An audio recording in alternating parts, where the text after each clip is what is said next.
하나님의 말씀을 보겠습니다. 신약 성경입니다. 로마서 말씀입니다.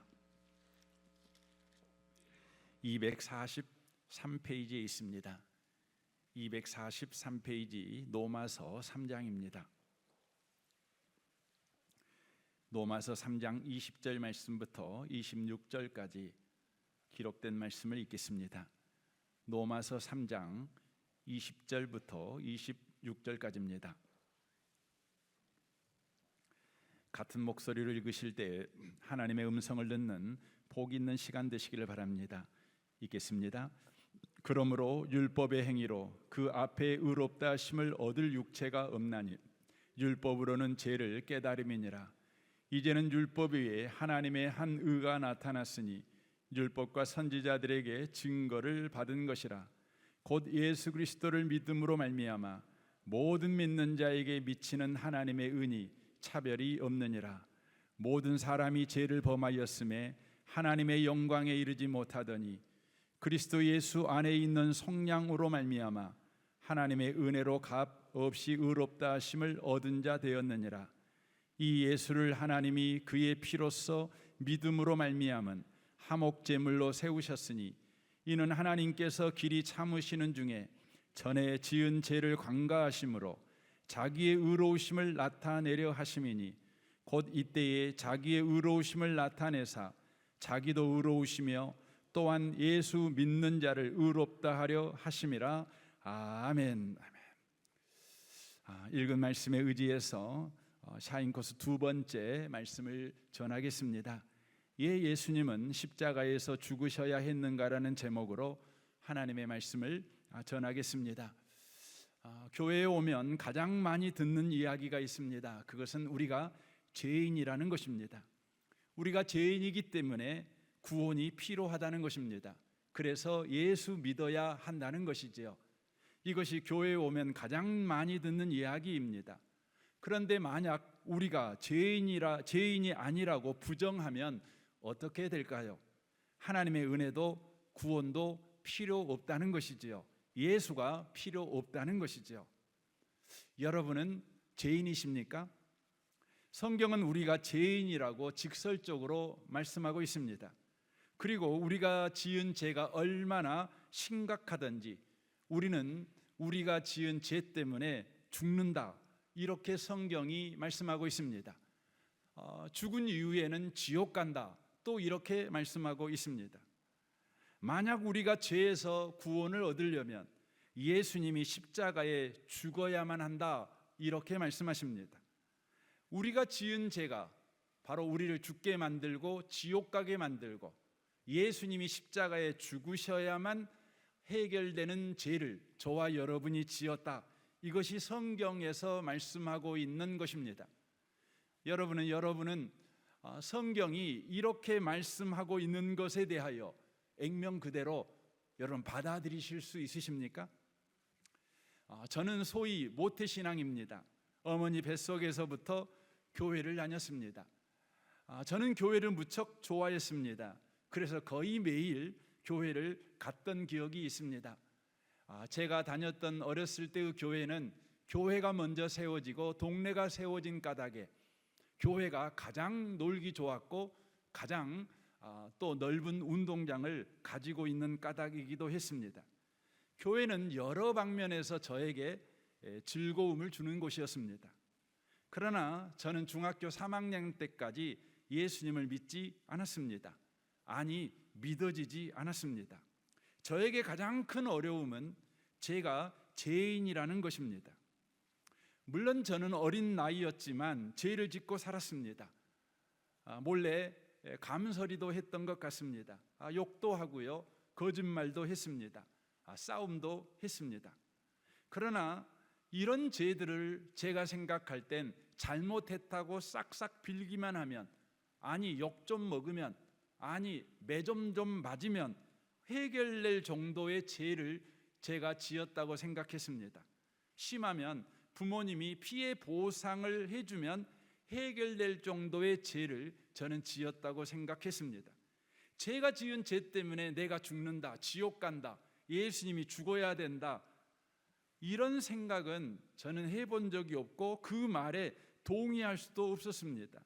그래서 구원을 받기 위해서는 네 죄를 해결하기 위해서 십자가에 죽으신 예수를 믿어야 돼라는 성경의 가르침, 교회 오면 맨날 듣는 그 말을 저는 동의할 수가 없었습니다. 그러던 중학교 3학년 어느 날 저는 예수를 믿게 되었습니다. 모든 것이 이해되어 예수님을 믿은 것은 아닙니다. 그냥 예수가 믿어졌습니다. 겨울 속으로 갑자기 봄이 찾아온 것과 같은 것입니다. 봄이 찾아오니 그동안 성경에서 안 보이던 것들이 보이기 시작했습니다. 죄가 보인 것입니다. 내가 이해하고 있는 죄가 아니라 성경이 말하는 죄가 보이기 시작했습니다. 제가 이해하고 있는 죄는 도덕과 윤리에 저촉되는 언행을 하는 것으로 알고 있었습니다. 그러나 성경을 보니 성경은 죄에 대하여 전혀 다른 이야기를 하고 있었습니다. 성경이 말하는 죄는 하나님과의 관계를 깨버리는 것, 하나님을 거절하는 것, 하나님을 버려버린 것, 하나님 없이 인생을 혼자 살아가는 것, 이것이 죄다, 이렇게 가르치고 있었습니다. 이 이야기는 성경의 첫 장부터 그렇게 말씀하고 있었습니다. 하나님은 천지창조를 통해서 하나님과 관계를 깨버리는 것이 죄야, 하나님 없이 인생을 사는 것이 죄야, 기도 없이, 찬송 없이, 예배 없이, 하나님을 생각함이 없이 살아가는 게 다 죄야, 이렇게 가르치고 있었다는 것이죠.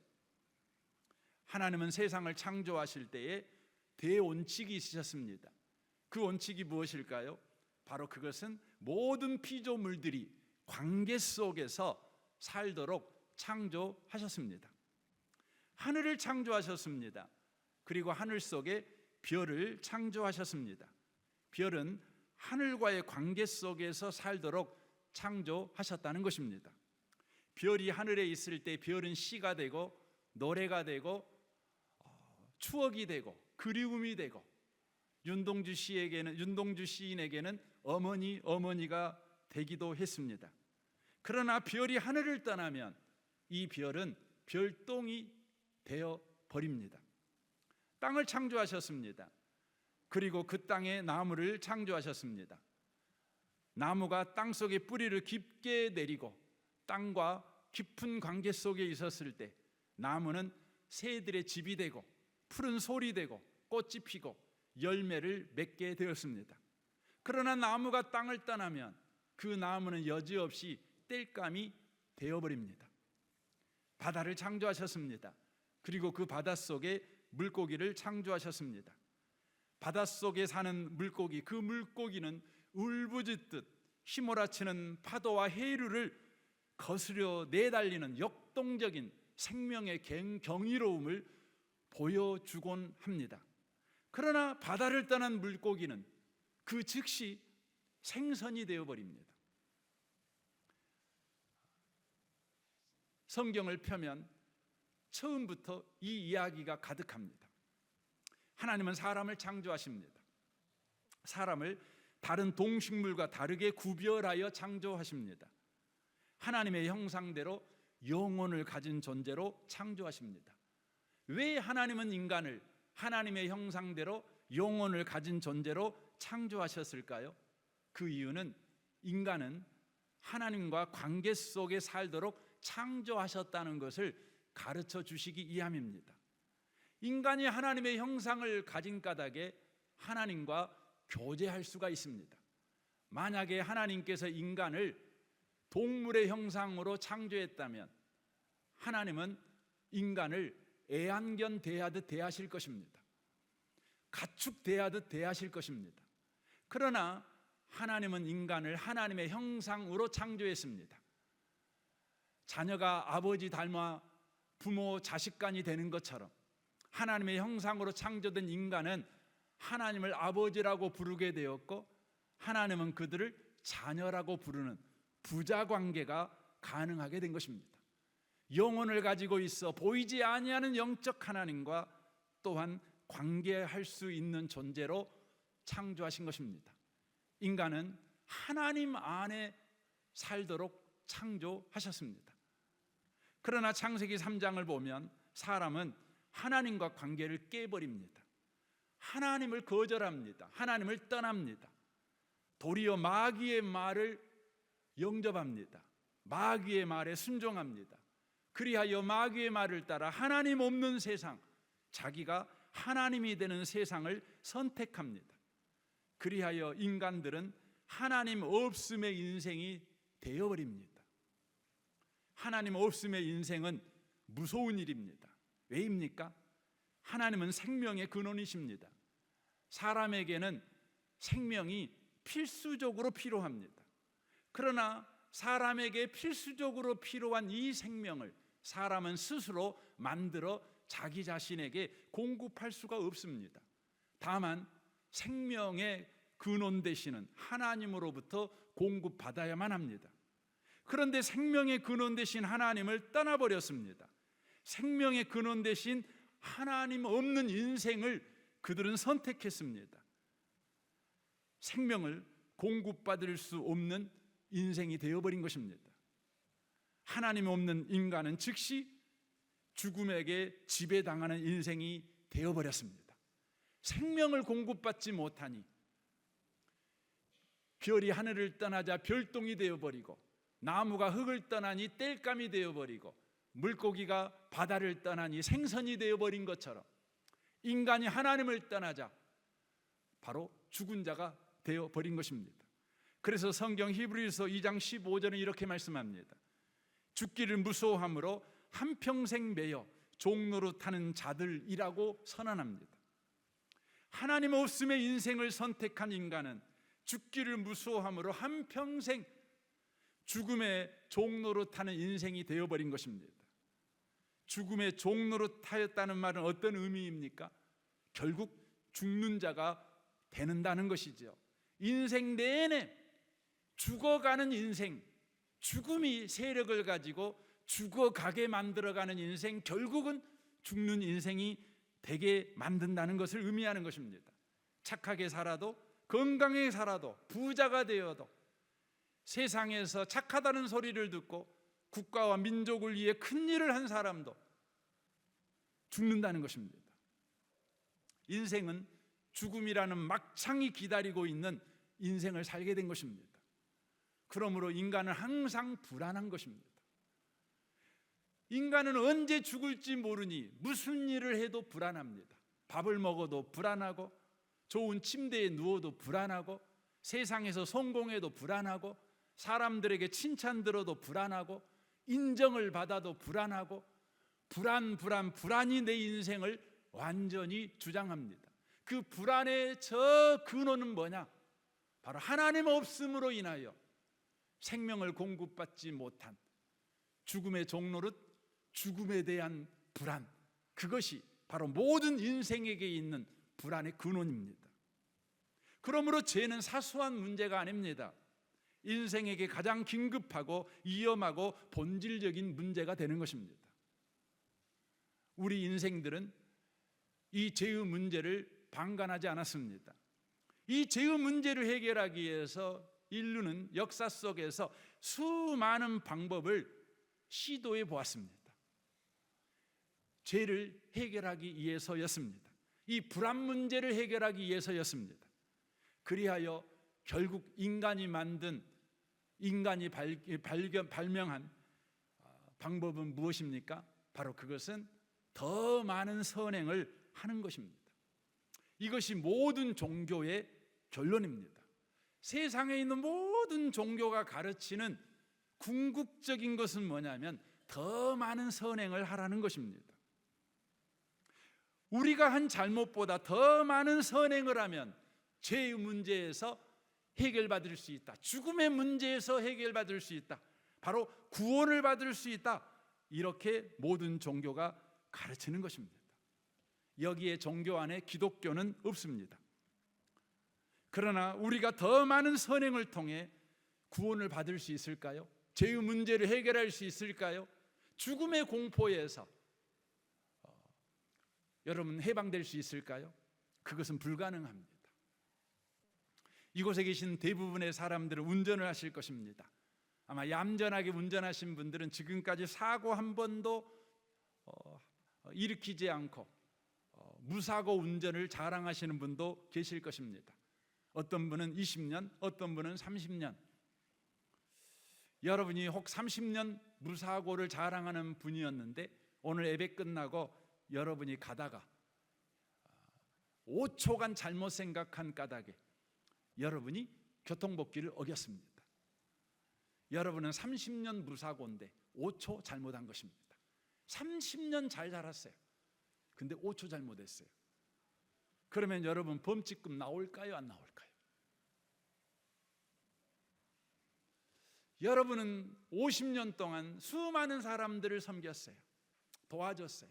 어려운 분들 구제하고 어려운 분들 밥 먹이고 옷 사입히고 많은 사람들에게 칭송을 받는 50년의 인생을 여러분 사셨습니다. 그런데 여러분이요,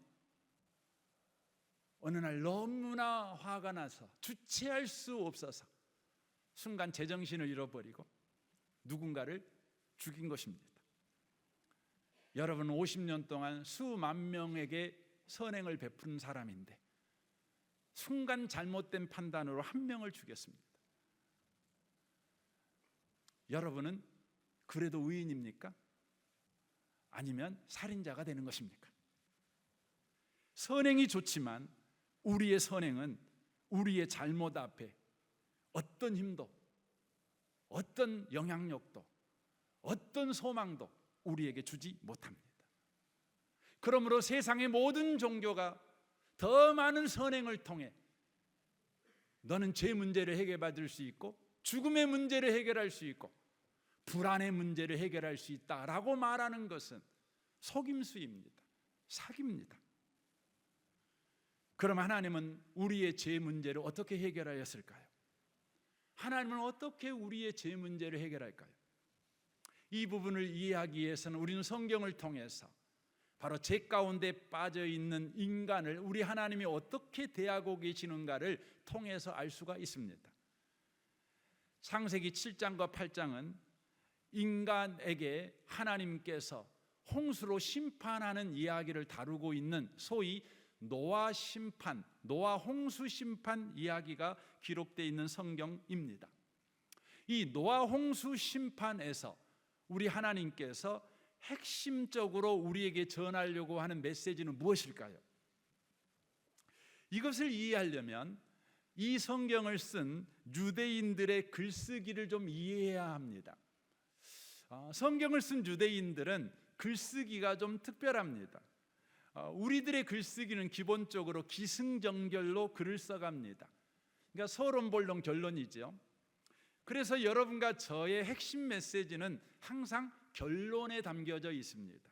그렇죠?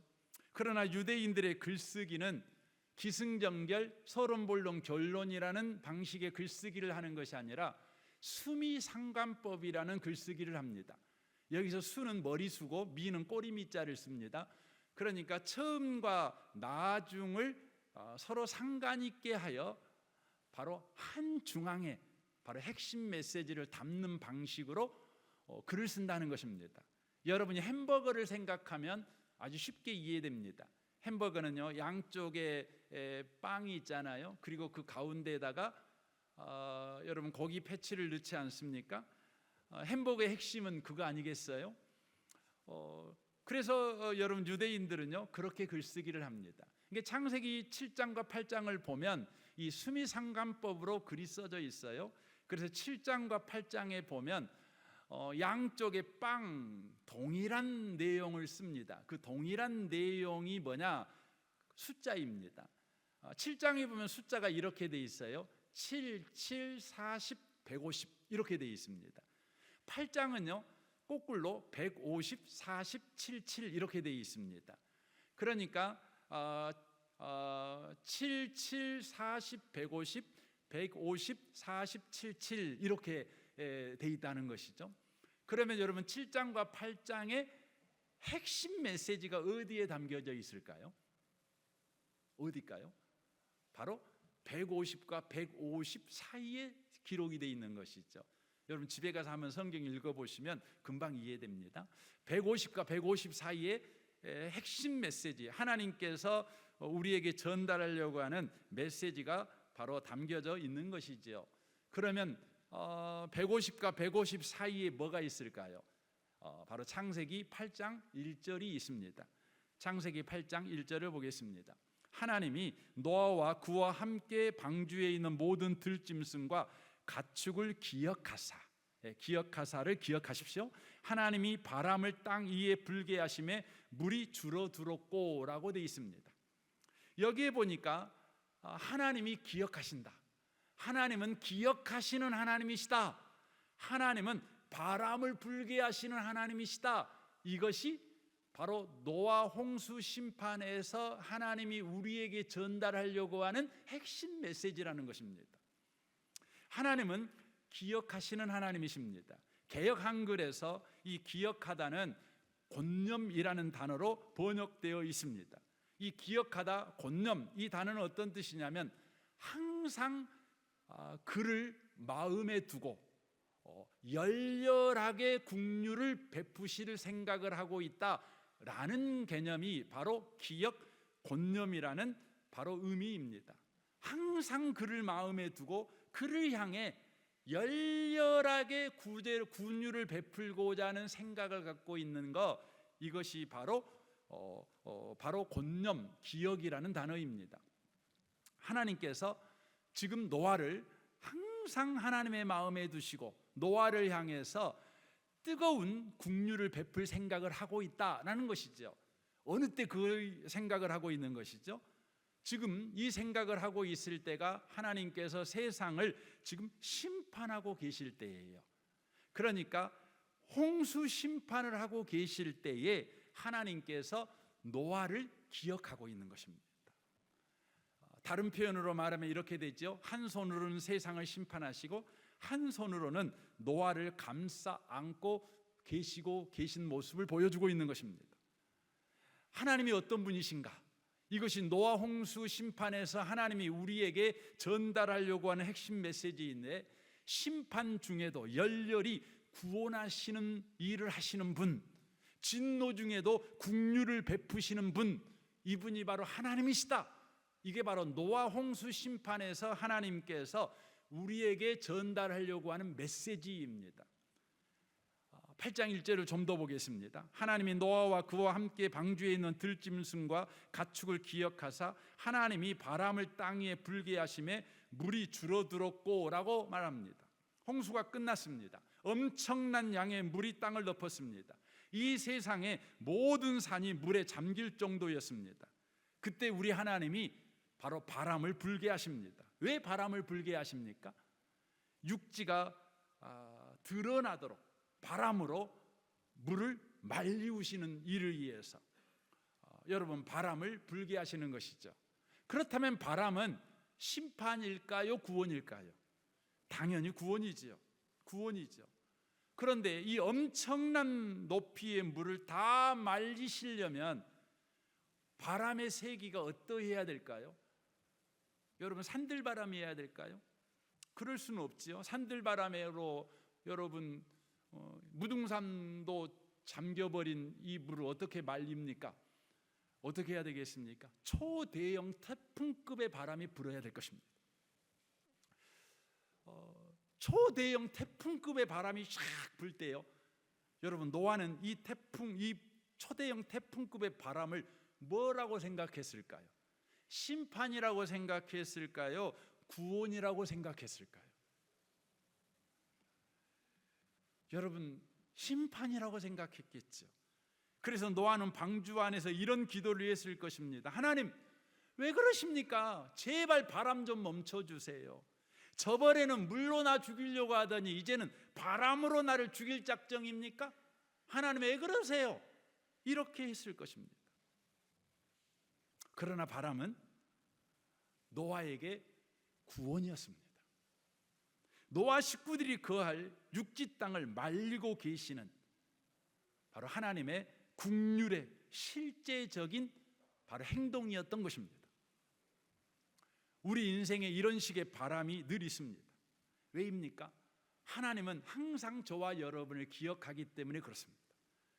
우리가 죄 가운데 빠져 있을 때에 우리에게 진노하시는 하나님께서는 진노만 베푸시는 것이 아니라 진노 중에도 긍휼을 베풀 생각을 하십니다. 긍휼을 베풀 생각을 하셔요.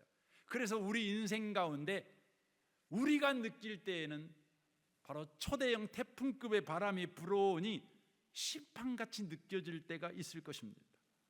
그러나 그것은 심판이 아닙니다. 우리가 살아갈 마른 땅을 준비하고 계시는 하나님의 긍휼의 실제적이고 구체적인 행동인 것이죠. 하나님은 이런 분이십니다.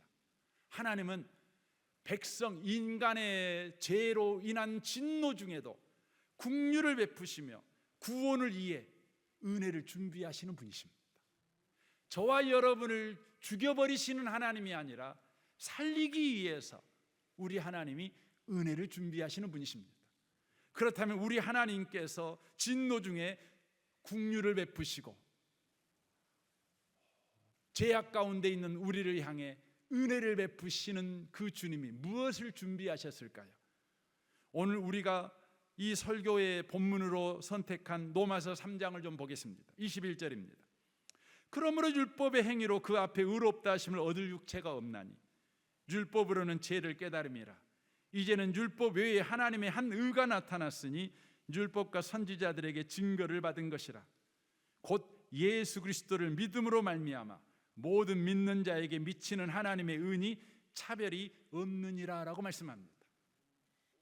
인생은 율법을 지켜서 구원을 얻을 방법이 없어요. 세상 종교가 가르치는 대로 더 많은 선행을 통해서 죄 문제, 죽음 문제, 불안 문제, 구원 문제를 해결받을 길이 없는 거지요. 이 비참함 속에 있는 인생을 위해 우리 하나님께서 친히 움직이십니다. 진노 중에 긍휼을 베푸시는 주님이 구체적으로 행동하기 시작합니다. 그 행동이 뭡니까? 하나님의 한 의가 이 세상에 나타난 것입니다. 그 의가 바로 예수 그리스도십니다. 하나님은 이 예수 그리스도를 통해 하나님을 떠나 죽음의 세력에 붙잡혀 불안 속에 살아가고 있는 이 인생을 하나님에게 되돌이켜 하나님과 관계를 정상화시키기는 자로 우리 주님이 삼으십니다. 이를 위해 우리의 죄를 대신 예수님에게 짊어지게 하십니다. 여러분, 세상을 살아가다 보면 참 나쁜 사람들이 있지요. 가장 나쁜 사람이 누군가요? 자기의 죄를 누군가에게 덮어 씌우는 사람이에요. 그렇죠. 덮어 씌우는 거죠. 그리고 거기에 동조해서 저 사람이 죄를 지은 것을 분명하는데 그 죄를 옆 사람한테 덮어 씌우는 사람, 나쁜 사람이죠.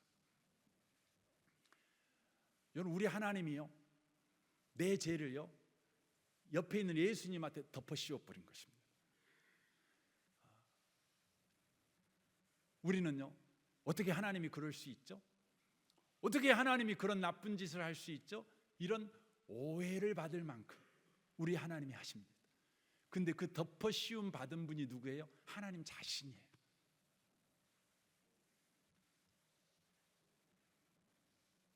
(23절을) 보십시오. 모든 사람이 죄를 범하였음에 하나님의 영광에 이르지 못하더라. 그리스도 예수 안에 있는 속량으로 말미암아 하나님의 은혜로 값없이 의롭다 하심을 얻은 자 되었느니라. 이 예수를 하나님이 그의 피로써 믿음으로 말미암은 화목 제물로 세우셨으니라고 말합니다. 하나님이 예수님에게 우리의 죄를 덮어 씌워가지고 죄인 만들어 십자가에 죽게 만들어 버리셨다는 것이지요. 화목 제물로 삼아 버리셨다는 것이지요. 그리하여 하나님과 우리 사이를 가로막고 있는 우리의 죄를 바로 부셔버리시고 예수가 친히 하나님께 나아가는 길이 되게 하셨습니다. 그리하여 예수를 믿는 자들마다 하나님과의 관계가 정상화되게 하셨습니다. 여러분이 예수 믿는다면 이제 여러분의 삶은 하나님과 관계가 정상화됐습니다. 하나님 없음의 인생에서 하나님이 함께하는 인생이 된 것입니다. 하나님을 거절한 인생에서 하나님을 영접한 인생이 된 것입니다. 하나님과 관계가 깨져버린 인생에서 하나님과 관계가 회복된 인생이 된 것입니다. 이것은 참으로 신비한 인생을 저와 여러분에게 선물로 허락한 사건입니다. 왜입니까? 하나님은 생명의 주이십니다. 생명의 주 되신 하나님과 관계가 회복되었다는 것은 우리를 지배하던 죽음의 세력이 그 힘을 잃어버렸다는 것을 말씀합니다. 왜입니까? 생명이 우리에게 쳐들어왔기 때문에 그렇습니다. 이곳에 불을 꺼버리면 어두컴컴하게 될 것입니다. 그런데 이곳에 형광등을 켜면 이곳의 어둠은 일순간에 떠납니다. 이와 같이 죽음이 지배하던 우리 인생, 죽음의 공포에서 불안불안 살아가고 있는 우리 인생에 생명의 주 되신 주님과의 관계가 회복되자 우리 가운데 생명이 쏜살처럼 우리 안에 쳐들어오게 된 것입니다. 그리하여 우리 안에 있는 죽음의 세력은 무기력하게 된 것입니다. 이것을 히브리서 2장 14절에 이렇게 말씀합니다. 자녀들은 살과 피를 가졌기 때문에 예수님도 그들과 마찬가지로 인간성을 지니셨습니다. 이것은 자신의 죽음을 통해서 죽음의 권세를 잡은 마귀를 멸망시키고 일생 동안 죽음의 공포에서 종살이하는 모든 사람을 해방시키기 위한 것입니다라고 말합니다. 저와 여러분은 이제 사망이 왕노릇하는 인생이 아니라 생명이 왕노릇하는 인생을 살게 된 것입니다. 아니, 우리 인생이 뒤집어지게 된 것입니다. 우리 인생이 뒤집어졌다는 것을 바울 사도는 고린도후서 5장 4절에서 이렇게 표현을 합니다. 우리는 이 장막에서 살면서 무거운 짐에 눌려서 탄식하고 있습니다. 그렇죠. 여러분과 저의 몸은 늙어가고 병들어가지요. 통증이 생기면 그 통증 때문에 밤잠을 잘 수 없는 여러분 몸을 갖고 있지 않습니까? 점점 나이가 들면 여러분 매력이 없어지죠. 아무리 머리를 여러분 드라이해도 머리가 여러분 멋이 없지요. 피부도 멋도 없지요. 매력이 없는 몸으로 바뀌어갑니다. 우리 몸이요 무거운 짐이 되어버렸어요. 짐이 되어버렸어요. 그래서 어떤 이는 이렇게 살기 싫어, 나 젊을 때 죽어버릴래 하고 죽어버린 사람도 있죠. 어떤 사람들은 이런 몸뚱이, 이 무거운 짐이 돼버린 이 몸뚱이를 가지고 어떻게 살아 자기 몸을 막 괴롭히고 학대하는 사람도 있습니다. 그러나 여러분, 예수 믿는 사람, 하나님과 관계가 정상화된 사람에게는 이 무거운 짐 같은 우리 몸뚱아리가 여러분 어떻게 되는지 아십니까? 계속 보십시오. 우리는 이 장막을 벗어버리기를 바라는 것이 아닙니다. 차라리 죽어버려야 되겠다 이러는 게 아니죠. 그 위에 덧입기를 바랍니다. 우리는 이 매력이 없고 늙어가고 병 들어가고 볼품 없어가고 통증은 고스란히 온몸에 맞닥뜨려야 되는 이 무거운 짐 같은 이 몸뚱아리를 가지고 여전히 우리가 살아갑니다. 왜 살아가야 되느냐? 왜 예수 믿는 사람은 자살하면 안 돼요? 왜 예수 믿는 사람은 그토록 암의 고통에 있어도 여러분 나 죽여주시오 하고 내 몸을 여러분 죽이는데 내버려 둘 수는 없잖아요. 왜 그렇습니까? 계속 들어보십시오. 그리하여 죽을 것이 생명에게 삼켜지게 하려는 것입니다 라고 말씀합니다. 이 신비한 말씀을 해요. 병 들어가고 늙어가고 통증이 있고 매력이 없는 이 몸뚱아리, 그리고 마침내 죽어버리는 이 몸뚱아리가 어떻게 되냐면 이 몸뚱아리가요 사망을 삼키고 이기는 부활의 몸을 입게 된대요. 그러니까 이 병든 몸, 통증을 고스란히 느끼는 이 몸뚱아리가 사망에게 삼키는 몸이 되는 것이 아니라 도리어 사망을 삼키는 몸이 된대요. 그래서 고린도 전서 15장 53절 이렇게 말합니다. 이 썩을 것이 썩지 아니할 것이 있겠고 이 썩을 것이 썩지 아니함을 입어요. 썩을 몸이요 썩게 하는 이 사망의 몸을 잡아먹어버리는 거죠. 이 죽을 것이 죽지 아니함을 입으리로다. 이 썩을 것이 썩지 아니함을 입고 이 죽을 것이 죽지 아니함을 입을 때에는 사망을 삼키고 이기리라고 기록된 말씀이 이루어지리라. 여러분과 제가 예수 믿고 산다. 이건 뭘 말하는 거죠? 여러분과 저의 과거 인생은요 사망이 생명을 삼키는 인생이었어요. 그러니까 다 나이 들어가면 다 죽어갑니다. 꺼져가는 등불 같습니다. 다 시들어가는 여러분 꽃 같습니다. 그런데 예수를 믿으니 어떤 일이 벌어져요? 분명히 죽어가는 몸 같아요. 그런데 그 죽어가는 몸이 여러분 사망을 삼키는 몸이 돼요. 생명이 사망을 삼키는 몸이 된다는 것이죠. 우리는 분명히 죽을 것입니다. 그러나 우리의 죽음이 생명을 삼키는 사건이 아니라 생명이 사망을 삼키는 사건이라는 것입니다. 그러므로 우리가 죽을 것입니다. 그러나 우리는 죽음에 더 이상 머물러 있지 않을 것입니다. 많은 분들이 우리는 죽음에 얼마나 머물러 있을까? 10년? 100년? 죽음에 머물러 있지 않을까? 아닙니다. 요한복음 14장 1절을 보십시오. 너희는 마음에 근심하지 말라. 하나님을 믿으니 또 나를 믿으라. 내 아버지 집에 거할 곳이 많도다. 그렇지 않으면 너희에게 일렀으리라. 내가 너희를 위하여 거처를 예비하려 가노니 가서 너희를 위하여 거처를 예비하면 내가 다시 와서 너희를 내게로 영접하여 나 있는 곳에 너희도 있게 하리라. 지금 이 말씀은 뭐냐면 죽음에 관한 이야기예요. 너 죽는다고 걱정하지 말아라. 죽는다는 게 뭔지 아냐? 죽음이 너를 찾아온 사건이 죽는 것이 아니라 예수가 너를 찾아오는 것이 죽음 사건이다. 저승사자가 찾아오는 것이 죽음 사건이 아니라 생명의 주이신 예수가 너를 찾아온 사건이 죽음 사건이다. 이렇게 말씀합니다. 놀랍죠? 여러분과 제가 예수 믿어 하나님과 관계가 정상화됐다는 것, 우리 인생이 뒤집혀버린 것입니다. 이제 여러분과 저는 사망이 생명을 삼키는 점점 시들어가는 인생을 사는 것이 아니라 생명이 사망을 삼키는 그 부활의 영광에 참여하는 인생이 된다는 것, 저와 여러분이 놓치시면 안 돼요. 그래서 우리는 이렇게 살아야 됩니다. 계시록 14장 12절이죠. 하나님의 계명과 예수를 믿는 믿음을 지키는 성도에게는 인내가 필요하다. 인내가 필요해요. 왜요? 나는 또 하늘에서 들려오는 소리를 들었다. 음성을 들었다. 기록하여라. 지금부터 주 안에서 죽은 사람들은 복이 있다. 왜 우리는 이 땅의 삶을 살아가면서 예수 믿는 믿음을 놓치지 않고 하나님의 말씀을 의지하여 살아가는 삶을 포기하지 않고 인내하며 살아가야 됩니까? 여러분과 제가 죽는 게 망해버리는 것이 아니라 죽는 게 바로 생명이 사망을 삼키는 복자가 되는 일에 참여하는 일이기 때문에 그렇습니다. 그러자 성령께서 말씀하셨습니다. 그렇다. 그들은 수고를 그치고 쉬게 될 것이다. 그들이 행한 일이 그들을 따라다니기 때문이다. 그들이 행한 일이 뭘까요? 착한 일이요? 아닙니다. 예수 믿은 겁니다.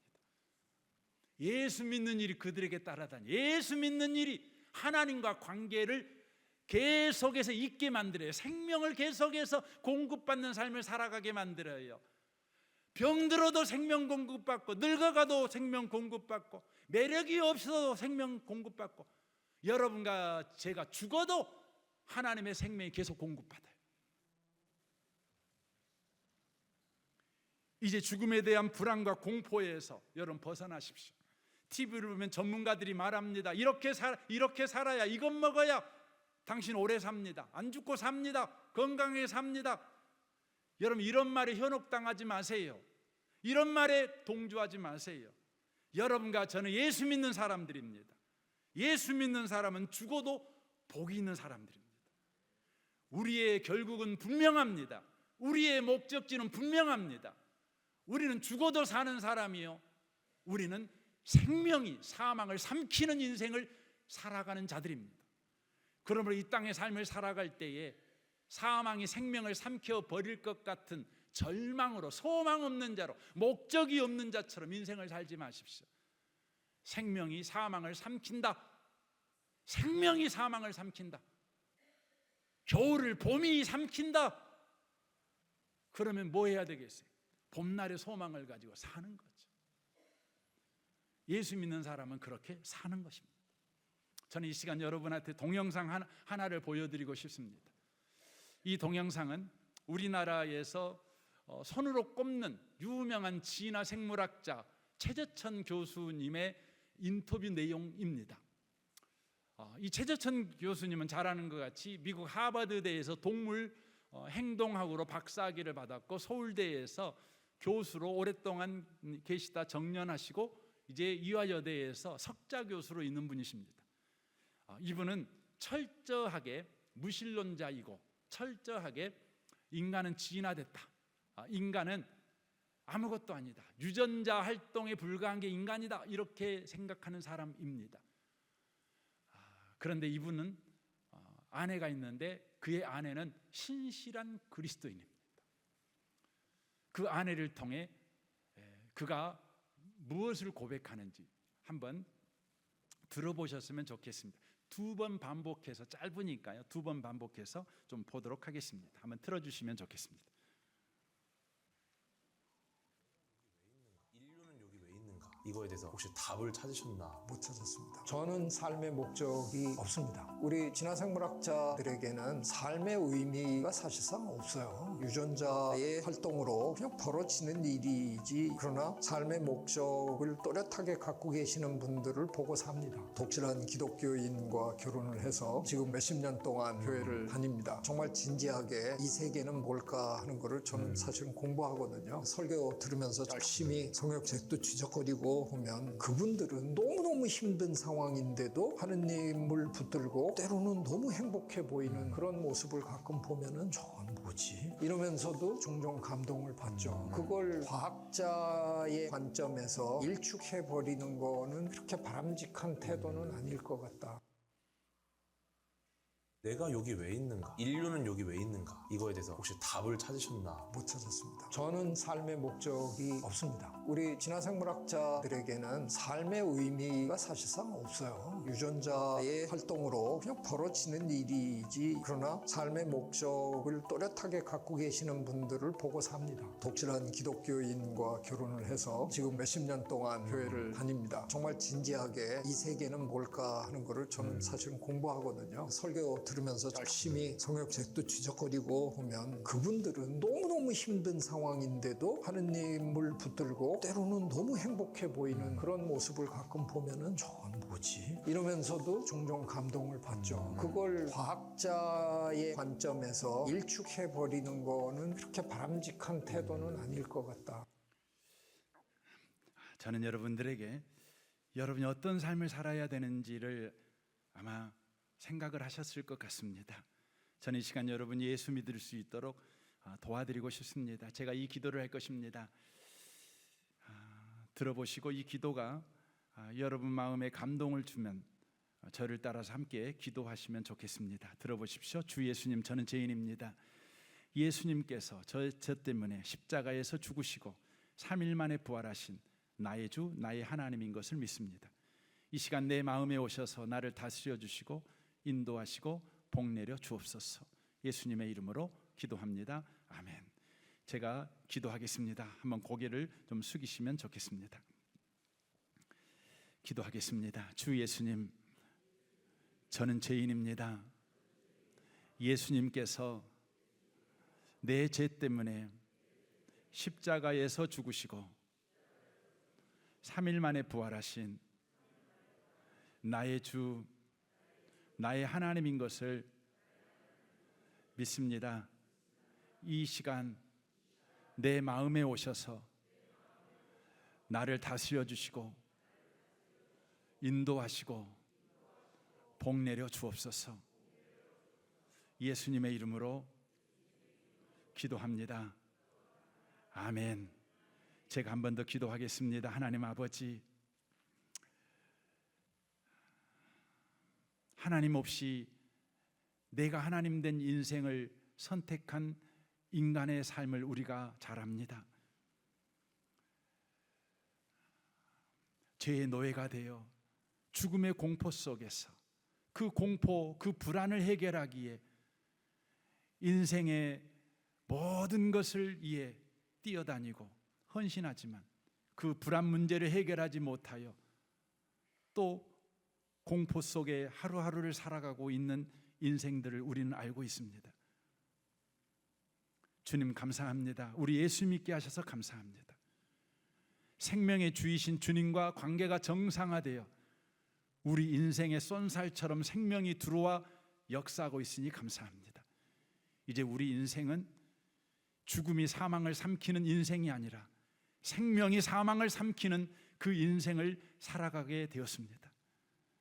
우리가 비록 병들고 늙어가고 죽어가고 매력이 없고 몸이 아프면 잠을 잘 수 없는 통증 때문에 고통하는 무거운 짐 같은 몸뚱아리를 가지고 있지만 우리 안에 있는 이 예수 생명이 마침내 죽어가는 이 몸뚱아리가, 통증을 느끼는 이 몸이 사망을 삼키고 이기게 되는 부활의 영광을 차지하게 될 줄 믿습니다.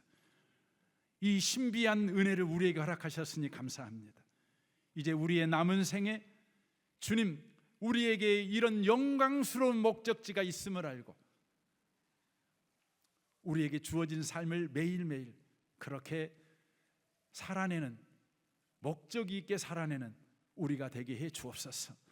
이 시간 헌금합니다. 헌금하는 모든 손들을 주님 복되게 하셔서